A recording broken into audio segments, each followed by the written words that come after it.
오늘은 재혼에 대해서 말씀드리겠습니다.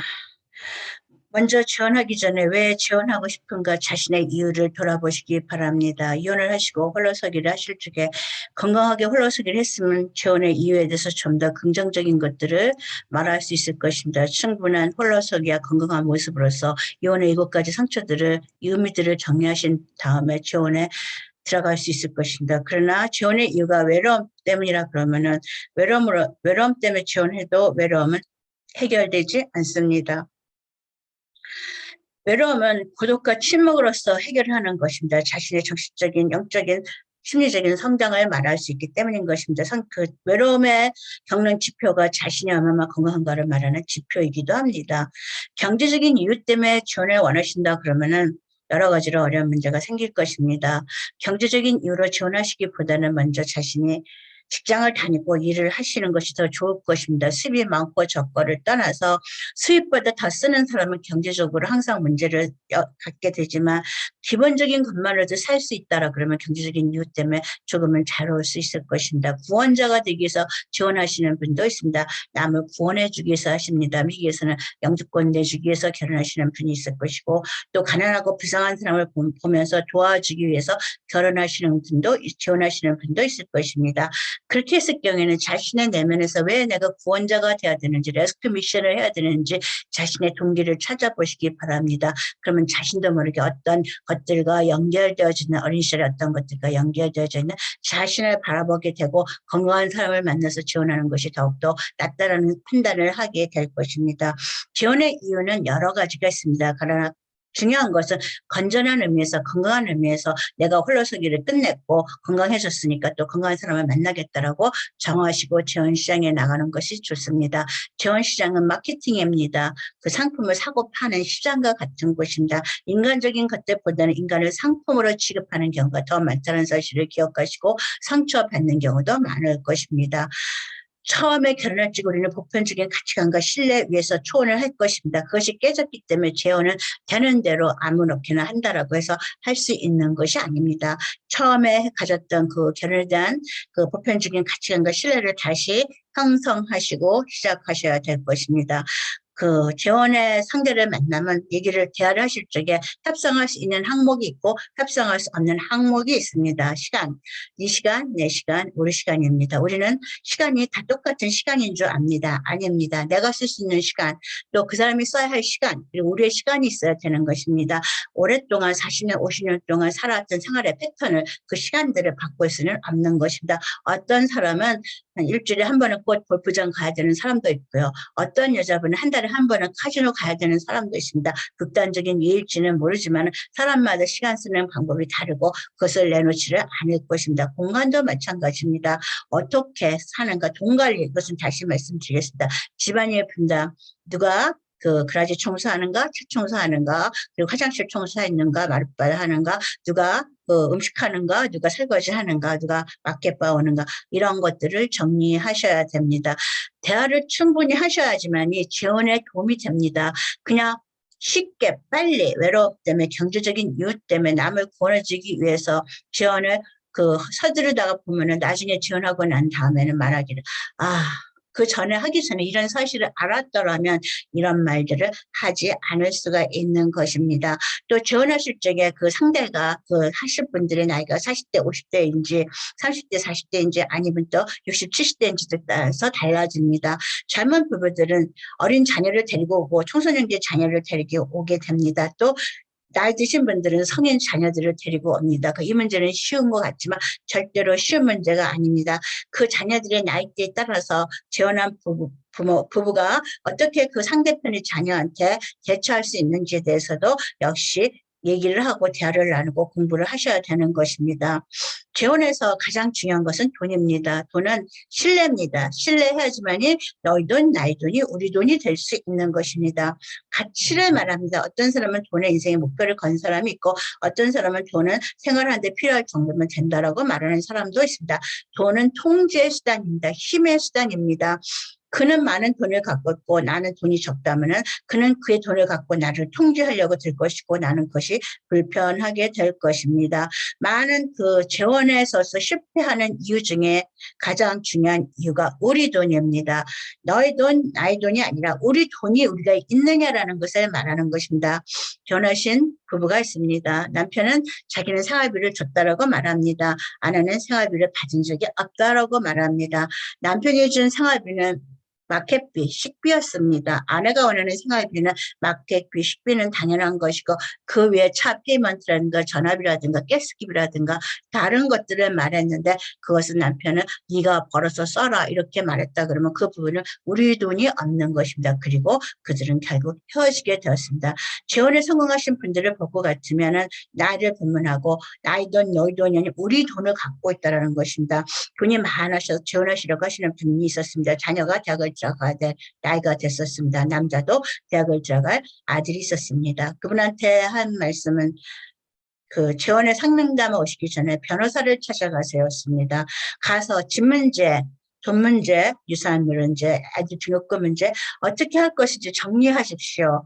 그리고 재혼하십시오. 나는 돈 있어서 내 자녀한테 대학 등록금이나 결혼 비용이나 모든 것을 차를 사주고 할 수 있지만 상대가 지금은 비즈니스를 하지만 그가 돈이 없을 적에 그의 아이들이 대학 가고 등록금 달라 그럴 적에 주실 의향이 있으신가요? 라고 물었습니다. 또 내가 돈이 없을 때 상대편이 나의 자녀에게 대학 등록금 차 사줄 수 있을까요? 물어보실 수 있을까요? 라고 물어봤습니다.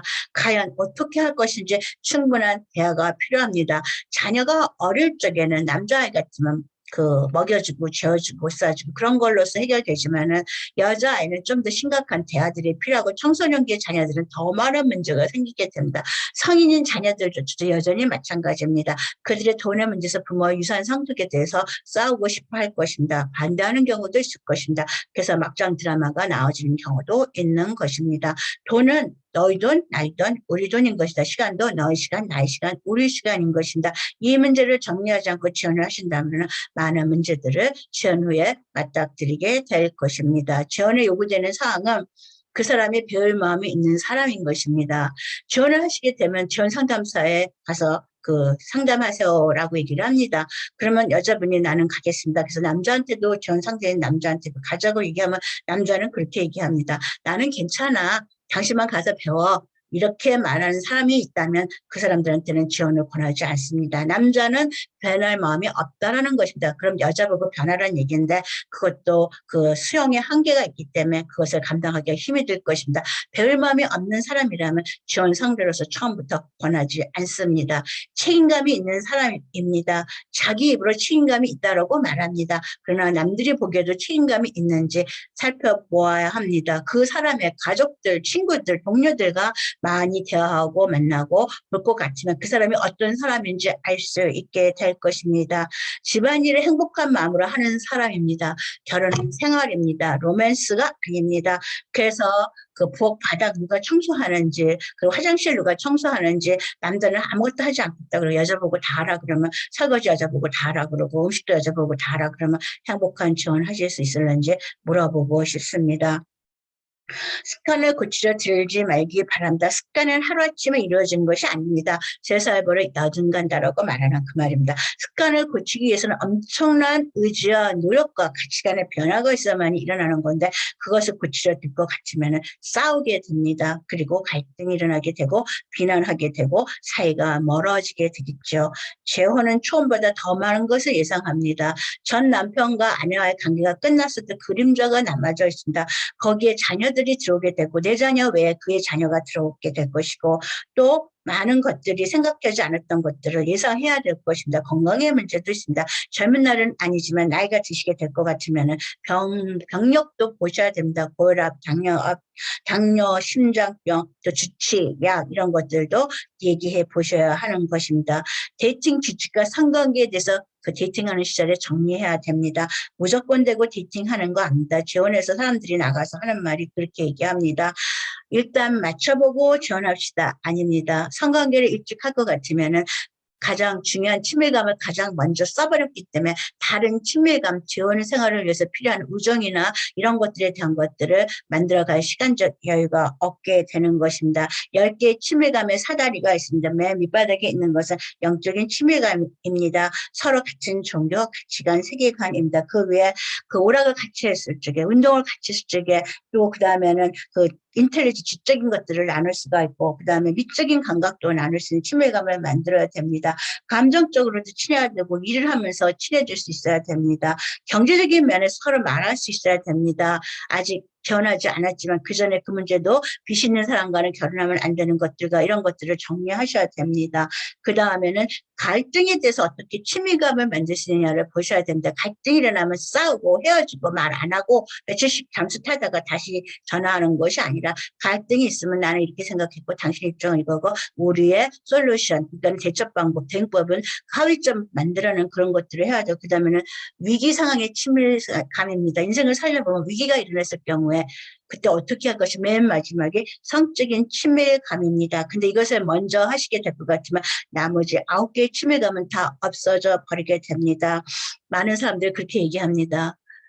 홀로 살아서 힘들었고 성적인 문제도 있고 그래서 이제 좋은 사람과 만났습니다. 그러면 어떻게 1년, 2년 동안 기다리겠냐라고 말합니다. 그러면 묻고 싶습니다.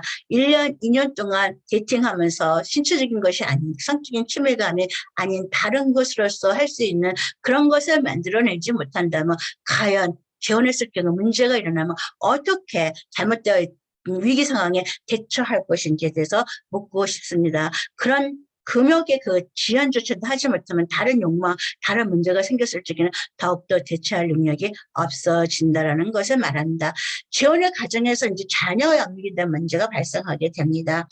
어린아이들을 데리고 오고 청소년기 자녀를 데리고 오고 성인 자녀를 데리고 올 것입니다. 성인 자녀가 대학생인 경우도 있을 것이고 결혼한 경우도 있을 것입니다. 누가 훈육합니까? 어린아이 시절에 청소년기에 나의 자녀를 재혼한 남편이 하나요? 남편의 자녀를 재혼한 내가 하나요? 호칭의 문제를 뭐라고 해야 할까요? 아저씨, 아줌마일까요? 엄마, 아버지일까요? 형제들끼리 우리는 다 같이 가족이라고 말할 수 있을까요? 과연 가능할까요? 호칭의 문제입니다. 방문권도 있습니다.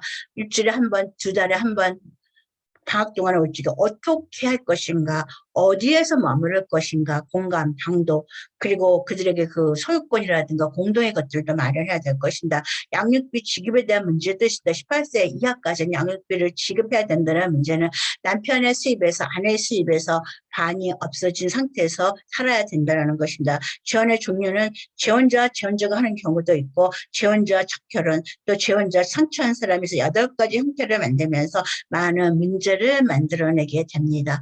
그러므로 재혼하지 말라는 얘기가 아닙니다. 잘 준비하시는 것이 좋다는 얘기를 합니다. 30대는 이혼하신 분들은 재혼을 서두릅니다. 그들의 몸이 호르몬이 스트롱하기 때문에 핫바디이기 때문에 아직도 자녀를 낳아야 되기 때문에 그들은 재혼을 하게 될 것입니다. 사춘기 자녀들을 데리고 재혼을 하시게 될 것 같으면 많은 문제가 생기게 되고 또 실패하는 경우도 많습니다. 사춘기 자녀들이 자기네끼리 성을 프랙티스하는 경우도 연습하는 경우도 있을 것이고 또 그 재혼한 상대의 남편의 아내가 너무 젊어서 그 재혼한 아내의 남편과 나이보다는 그 재혼한 남편의 아들과 그 계모의 나이가 더 좀 적을 경우도 있을 것입니다. 이렇게 여러 가지 문제가 생길 수 있다는 사실을 기억하셔야 될 것이다. 또 성인 자녀가 생겼을 경우에는 또 어떻게 대할 것인지, 그러니까 휴일이나 이럴 적에 할리데이 때 어떻게 할 것인지 이런 문제들도 충분히 대화를 하시고 난 다음에 재혼을 하시는 것이 그 부부가 행복한 결혼을 이루는 데 도움이 될 것입니다. 재혼을 하시고 7년 동안은 실험 기간입니다. 7년이 지났을 적에 재혼한 가정에서 이제 온전한 가정으로 변화한다는 사실을 기억하시기 바랍니다. 알코올 중독자 모임에 가서 7년을 술에서 떠나 있을 적에 겨우 알코올 중독에서 벗어났다라고 얘기합니다. 물론 그 후에도 다시 돌아가는 사람도 있습니다. 알코올 중독으로. 이런 식으로 재혼은 많은 준비가 필요합니다. 그리고 또 재혼을 잘 준비하실 것 같으면 행복한 노년을 만들 수가 있을 것입니다. 감사합니다.